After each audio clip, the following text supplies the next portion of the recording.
Se, että onko annosateriassa lihaa tai kasviksia, niin se on se toissijainen asia. Aina ensisijainen on maku. Ennen kaikkea tämä on bisnestä. Mutta kun me aletaan tekemään ruokaa, niin me aletaan tekemään ruokaa.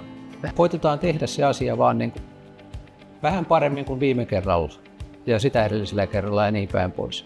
Hyvän kasviruoan suunnitteleminen nyt ei ole sen hankalampaa, kunhan muistaa tietyt lainalaisuudet. Sieltä pitää löytyä hyvä maku, proteiinia ja sen syöjälle pitää jäädä siitä ateriasta hyvä mieli. Maut oikeastaan syöty siinä luonnollisesti, kun mietittiin minkä tyyppisiä ruokia nämä ovat. Kikkerinen linssi viittaa vahvasti sellaisiin maanosiin, missä käytetään paljon mausteita. Ja tavallaan pastaruoka sitten oli luonnollinen ja päätettiin lisätä siihen paljon kasviksia mukaan ja ne kasvikset oli tyypillisiä Välimeren alueelle, niin tomaattisuus tuli sieltä sitten ihan mukavasti siihen. Näiden ruuille ja mausteille luonteenomaista on se, että ne ovat vegaanisia, niin se tavallaan oli täysin luontevaa siinä. Ja se, että sattu tulee vegaanisia, niin se on vaan hyvä asia, että se palvelee suurempaa osaa kuluttajia. Kyllä mulla suunnittelussa on otettu vahvasti huomioon se, että löytyy proteiinia ja ravinteikkaita ruokia ja aterian syötyä, niin jää kyllä ne oloja.